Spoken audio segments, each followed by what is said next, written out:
मैंने बहुत बार अपने संबंध में सोचा है मलिका, और हर बार इस निष्कर्ष पर पहुंचा कि अंबिका ठीक कहती है। मैं यहां से क्यों नहीं जाना चाहता था? एक कारण यह भी था, मुझे अपने पर विश्वास नहीं था। मैं नहीं जानता था कि अभाव और भतर्षणा का जीवन व्यतीत करने के बाद मैं प्रतिष्ठा और सम्मान के वातावरण में कैसा अनुभव करूंगा। मन में कहीं आकांक्षा थी कि यह वातावरण मुझे छा लेगा, मेरे जीवन को नई दिशा देगा। और यह आकांक्षा निराधार नहीं थी।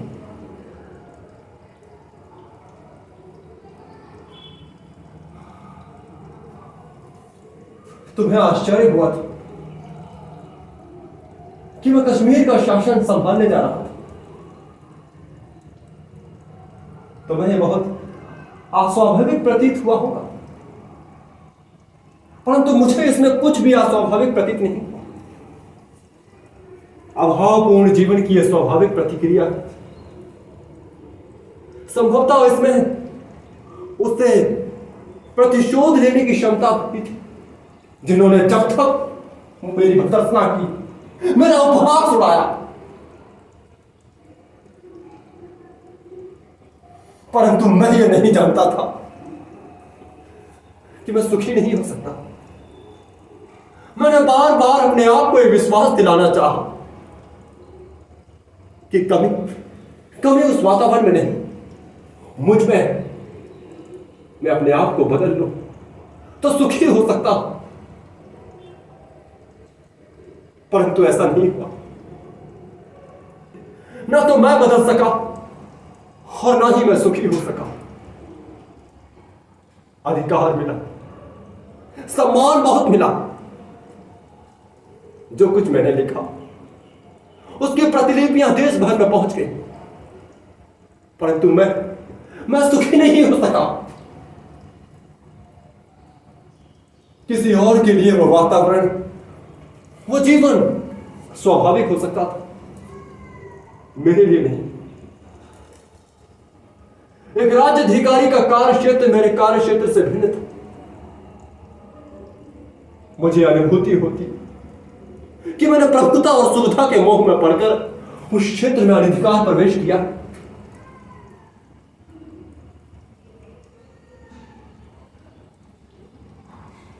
इस विशाल में मुझे रहना चाहिए था, उससे दूर हटाया। और जब भी मेरी आंखें उस दूर तक फैली क्षितिज रेखा पर पड़ती, यह अनुभूति मुझे सताती कि मैं उस विशाल से दूर हटाया। मैं अपने आप को आश्वासन देता कि आज नहीं तो कल मैं इन परिस्थितियों पर वश पा लूंगा। मैं स्वयं को दोनों क्षेत्रों में समान रूप से बांट लूंगा।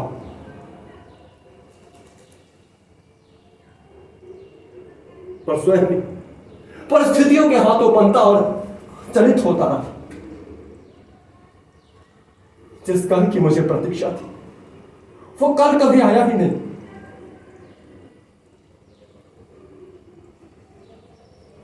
और धीरे धीरे मैं खंडित होता गया। और एक दिन मैंने पाया कि मैं सर्वथा टूट गया हूं।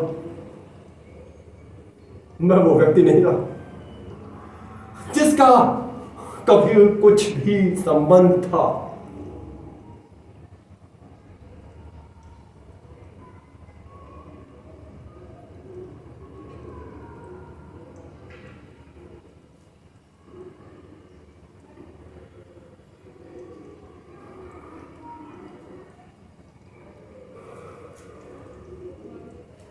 कश्मीर जाने से पहले मैं यहां से होकर नहीं जाना चाहता था। मुझे लगता था यह प्रदेश, यहां की पर्वत श्रृंखलाएं, उपत्यकाएं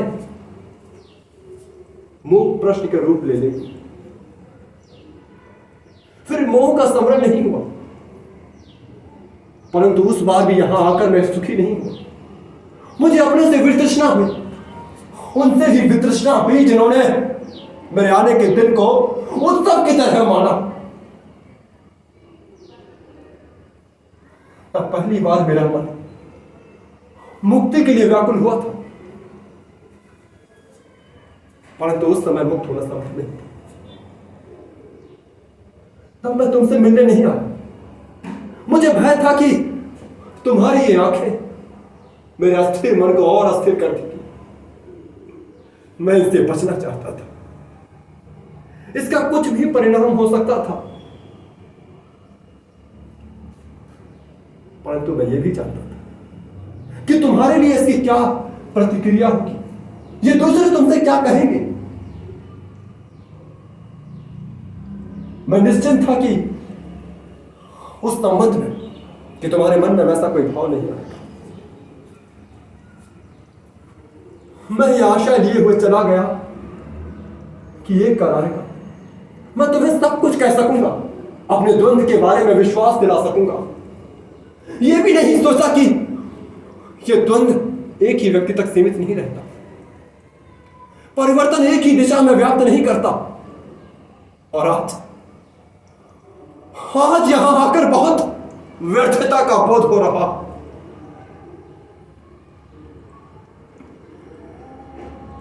लोग सोचते होंगे कि मैंने उस जीवन, उस पर्यावरण में रहकर बहुत कुछ लिखा, परंतु मैं जानता हूं कि मैंने वहां रहकर कुछ भी नहीं लिखा।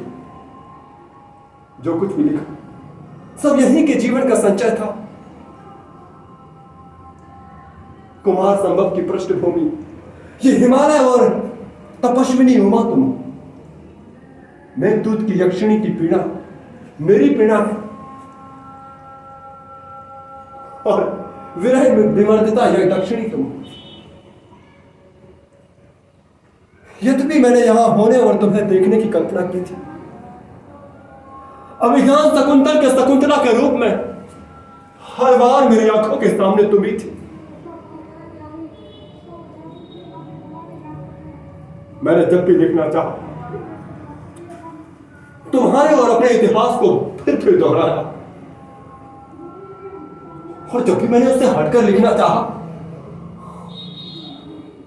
मेरी रचनाएं प्राणवान नहीं थी। रघुवंश में आज का विलाप मेरी ही वेदना की अभिव्यक्ति है, और